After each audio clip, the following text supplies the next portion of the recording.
Voilà. Donc, nous travaillons, effectivement, nous sommes des pêcheurs artisans. La Confédération est une organisation où il y a toute l'étape de la filière. Il y a les pêcheurs, les marailleurs, les femmes transformatrices. Donc ce que nous essayons, c'est de faire un plaidoyer, un lobbying pour que la pêche artisanale soit visible. Parce que dans nos pays, on a constaté, et surtout dans les politiques africaines de pêche et même internationales, on donne beaucoup plus de considération à la pêche industrielle qui ne débarque que 20% dans certains pays. En tout cas, la majeure partie des pays africains, 80% des débarquements se font avec la pêche artisanale. Et quand nous comprenons qu'il y a plus de 200 millions de personnes qui travaillent dans le secteur de la pêche, la quasi-moitié est la pêche artisanale. Donc c'est dans ce cadre-là aujourd'hui que nous avons demandé à l'Union africaine vis-à-vis de sa réforme, de sa stratégie de réforme de la politique des pêches et les directives volontaires de la FAO pour une pêche artisanale durable, comment essayer de trouver une convergence pour la mise en œuvre soit participative, pour que les professionnels soient beaucoup plus impliqués sur la définition des politiques, sur la mise en œuvre des programmes et projets pour une meilleure durabilité de la ressource halieutique, pour une meilleure sécurité alimentaire des populations et avoir des moyens d'existence durables pour les communautés côtières. Pourquoi on a demandé une année africaine de la pêche artisanale? Mais justement, c'est pour rendre visible la pêche artisanale, qui jusqu'ici est encore invisible. Et qu'il y a des décisions qui se prennent sans pour autant prendre en compte les besoins des communautés, des pêcheurs et même des populations.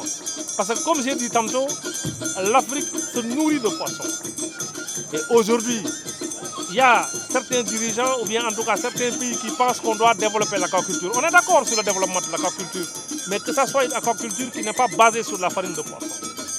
Parce que si c'est basé pour la farine de poisson, ça va intensifier l'exploitation des petits pélagiques au détriment des pêcheurs artisans. C'est pour cela que nous faisons un lobbying, un plaidoyer pour cela. Évidemment, on va demander une année africaine, non seulement pour que nos décideurs politiques prennent conscience de la pêche artisanale, mais il faudrait que aussi nous, pêcheurs artisans, que nous prenions conscience que la ressource se raréfie et que nous avons une responsabilité majeure à jouer dans le cadre de la gestion de cette ressource. Donc il faut qu'on devienne beaucoup plus responsable, beaucoup plus organisé, beaucoup plus alerte. Et je rappellerai tout simplement que dans la charte de la CAOPA, on a dit que nos premiers partenaires, ce sont nos États. Parce que c'est nos États qui s'engagent, qui définissent les politiques pour nous, mais quand même qu'elles soient participatives. Et pourquoi pas ne pas prôner la transparence, parce que quand on comprend que l'Afrique a été toujours victime de la pêche illicite, de la malgouvernance des pêcheries, alors aujourd'hui c'est pour ça que nous nous sommes engagés dans cette voie pour soutenir nos décideurs politiques, soutenir nos États, soutenir nos administrations avec qui on doit travailler en parfaite collaboration. Il y a certains pays comme la Côte d'Ivoire, comme le Sénégal, où Sa Majesté le Roi a donné des infrastructures de pêche artisanale. Mais c'est ça, justement, l'opportunité et la pertinence de la célébration de la journée mondiale. Ça nous permettra, nous, de faire des échanges entre d'abord professionnels, ensuite entre États. Parce que sans doute, cette célébration a été permise avec Sa Majesté, avec le gouvernement du royaume chérifien. C'est pour cela que nous leur remercions au passage très sincèrement et très solennellement. Donc aujourd'hui, vous avez 17 pays qui sont présents au Maroc. Il y a des pays même de l'océan Indien qui sont venus.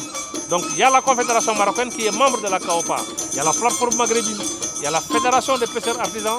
Mais voir avec la CAOPA comment on va trouver des synergies, des mécanismes pour mieux collaborer, pour avoir un cadre d'échange, d'expérience, de pratique et même d'infrastructures.